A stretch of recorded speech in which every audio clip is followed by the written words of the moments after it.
الحمد لله وكفى وسلام على عباده الذين اصطفى أما بعد فأعوذ بالله من الشيطان الرجيم بسم الله الرحمن الرحيم اهدنا الصراط المستقيم صراط الذين أنعمت عليهم غير المغضوب عليهم ولا الضالين وعن عبد الله بن عمرو رضي الله تعالى عنه أن رسول الله صلى الله عليه وسلم قال الصيام والقرآن يشفعان للعبد يقول الصيام أي ربي إني منعته الطعام والشهوات بالنهار فشفعني فيه ويقول القرآن منعته النوم بالليل فشفعني فيه فيشفعان رواه البيهقي في شعب الإيمان صدق الله العظيم وصدق رسوله النبي الكريم ونحن على ذلك من الشاهدين والشاكرين والحمد لله رب العالمين. عبداللہ ابن عمر رضی اللہ تعالیٰ عنہ روایت فرمائی بیشک نبی علیہ السلام فرمائلی دی الصیام والقرآن یشفعان للعبد پورز قیامت کی قرآن اور روزہ دا بندہ په حق کی شفاعت کئی. ورځ د قیامت د ډیره سخت ورځ ده. په دې ورځ کې هر یو انسان به دا تمنا کوي چې کما سفارش څوک وکړي. نبی علیہ السلام نه به هم امید ساتي، علماء نه به هم امید ساتي، همدارنګه کم نیک اعمال کړي دي دا توقع به وي چې دې ذریعے سره ما سفارش وکړي. د دې مثال داسې ده لکه یو سړی بار ملک ته روان وي، په ایرپورټ باندې ودرېږي، هغه ځای کې دا ډېر زیات پریشانه وي چې ما سره به دا امیګریشن والا یا مثال طور سره د کومې ادارو والا دي ما سره به څه کوي، زه یې ودرولی یم. نو په دې وخت کې د دې زړه تمنا وي چې که تاسې څوک سفارشي وي چې هغه راشي ما سفارش وکړي او ښې طریقې سره دې ځای نه ما پورې یوسي. نو په ورځ د قیامت کې به هر یو سړی همدغه تمنا او توقع ساتي چې ما سفارش وشي. نو کم یو انسان داسې وي چې هغه په ژوند کې ښایسته طریقې سره روژه نیولې وي، د روژې آداب او خیال یې ساتلی وي، نو دغه روژې ته به الله تبارک وتعالی ښایسته صورت ورکړي او دغه روژه به الله په دربار کې درخواست وکړي چې خدایا اما په وجه باندې دی خوراک هم نه کولو او نفسانی کم خواهشات دي هغه هم خپل کنټرول کې ساتلیو، نه په ورځ باندې دی نه خوراک کړی ده، نه اسکاک کړی ده، نه خپل بیبي ته نږدې شوی ده. ای الله زه د په حق کې سفارش کوم فشفعني فيه، الله ما سفارش قبول کا. دې طریقې سره به روژه ما او تا په حق کې چې چا هم روژه نیولي سفارش کوي.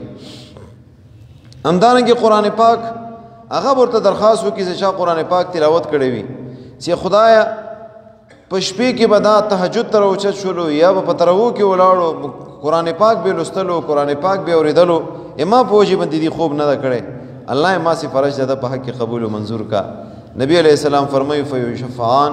د روژې شفاعت به هم د روژهدار په حق کې قبول شي او تلاوت کوونکي په حق کې به الله تبارک وتعالی د قرآن سفارش هغه قبول کړي. لوی فضیلت ده.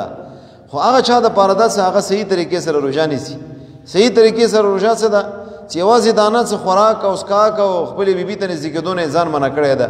نه دې سره سره خپلې خولې کنټرول هم وي، په دې باندې غیبت نه وي، په دې باندې بدې خبرې نه وي، په دې باندې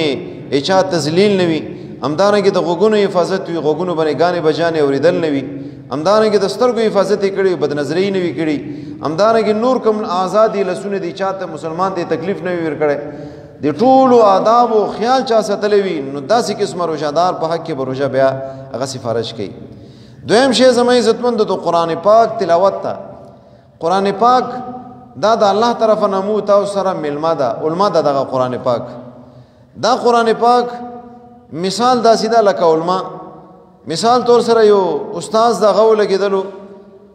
خپل شاګرد ته یو کس راولېږلو چې دا ما فلانکي علاقې کې ما شاګرد هغې ته ویر شه او هغه سره یې څو شپې وکړه.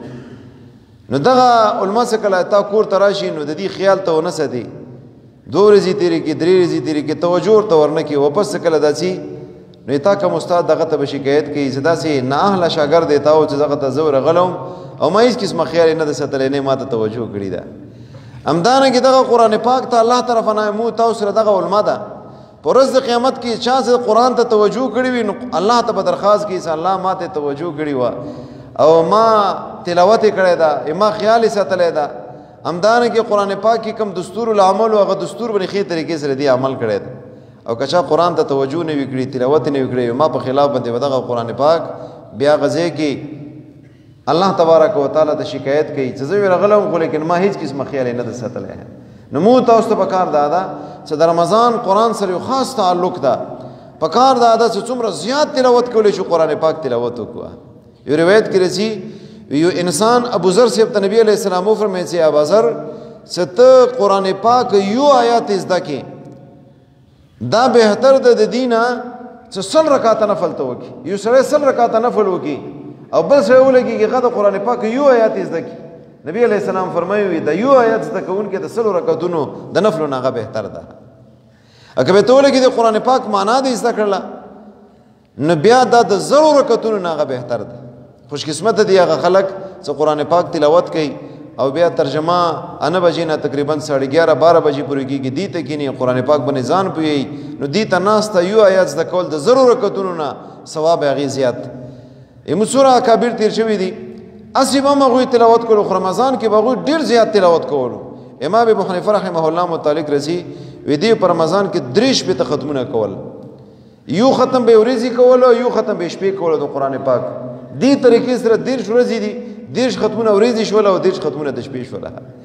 او بیا درې ختمونه به په ختم کې کول اول عشره کې په تراو کې یو ختم په دویمه عشره کې تراو کې یو ختم په دریمه عشره کې تراو کې یو ختم دی طریقې سره دریش په ختمونه بدوي کول او دی سره نور کارونه به هم کوله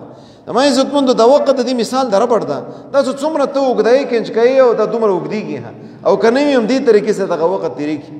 تو ګوره همداسې طریقې سره ورستي روان تیریږي او کته ولګي د خپل ځان ته ټایم ټیبل د برابر کړلو چې دوره تلاوت به کوم دوره نفلونه به کوم او دوره به د کور کارونه به کوم ملازمت به کوم دکانداري به کوم د ټول کارونه ورسره خې طریقې سره کیږي او کته هم دې طریقې سره ورستي رہی هم دې طریقې سره تیریږي دې دوی نه مو تاسو ته بکار دادا چې قرآن پاک سره خاص تعلق پیدا وکړو کچا قرآن نوی شروع کړي نو خې طریقې سره قرآن شروع کی او ختمونه وکي او چا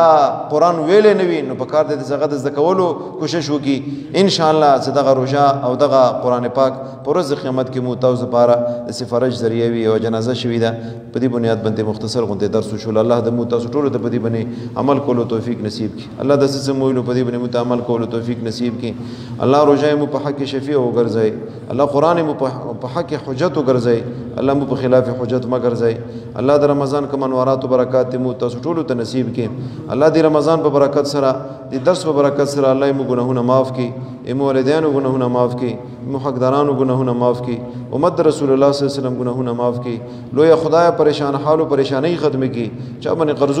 قرضو بجونو نه اخلاص کړي چا رزق تنګي الله رزق وسیع کړي چا روزگار نه وي الله بهترین روزگار نصیب کړي مسافر په حق دعا کو الله مسافر خوشحال ساتي ګورونو ته خیر رپیخ کړي پټو کو منګولو سره د صحت خپل خوشاله او باندې خپل ګورونو ته پس کی امو تاسو څومره حقداران او فاطمه مردگان اسلام ټولو ته بخنه وکي کم ژوند دي ټولو ته هدایت تامه او صراط مستقیم نصیب کی کم بیماران دي الله غوي ته صحتونه نصیب کی ډیرو نارینه او زنانو دعاګانې غوښتي دي الله چې څه پریشانی ورته الله په خوشاله او باندې بدل کی شری مقاصد غیبانه تر سره کی الله مو ټولو ناراضي شي او فید امر الى الله ان الله بصير بالعباد